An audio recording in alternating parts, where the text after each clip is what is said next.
So check this out, y'all. I found this video right here at the top that says 100% they're not human. Let's watch this video right quick. We've got our vision, and at Floor & Decor, there's so much to choose from. But with free design services, our budget and response, and now piecing together the sequence of events has been kind of tricky, in part because the primary witnesses have been almost as elusive as the beings they say they encountered. Chief Investigator George Knapp is as perplexed as the rest of us, George. As you know, this is not our first UFO rodeo. We first heard about the incident in early May via the Metro Police grapevine. The incident has a lot in common with other bizarre cases from around the world: an alleged crash, strange beings, and bits and pieces that don't make sense. But the police took this seriously, and so do we. Just before midnight on April 30th, skywatchers across several western states saw a bright fireball streak through the heavens. A police officer working in the Northwest Valley caught a glimpse of the colorful object on his body cam. At nearly the same time, a Ring camera in the area recorded a strange noise and what sounds like a crash.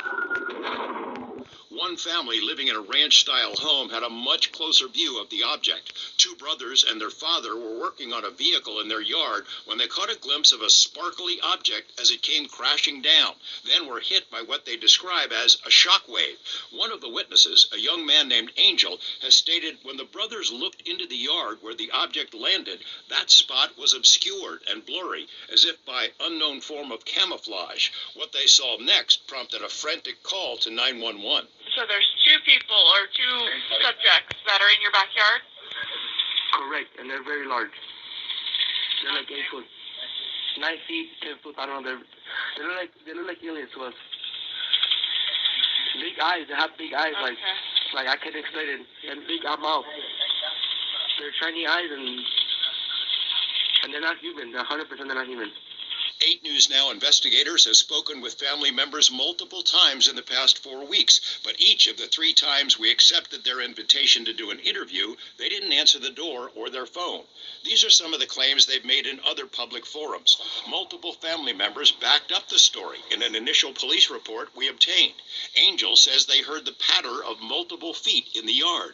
They later heard footsteps on their roof. They saw one of the 8-foot-tall creatures climb behind the controls of a large front loader stored in the yard, as if trying to engage it. He got a good look at one of the creatures, he said, a greenish-grayish being with large eyes and long legs. He says he could hear its deep breaths, and when he locked eyes, he was, in essence, frozen in place, couldn't move.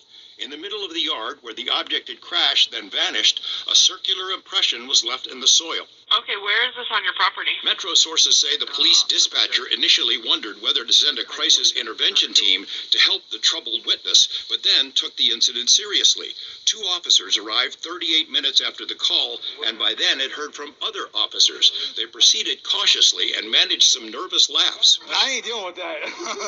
A few days later, the family says, 2 Metro sergeants returned to the scene to ask follow-up questions.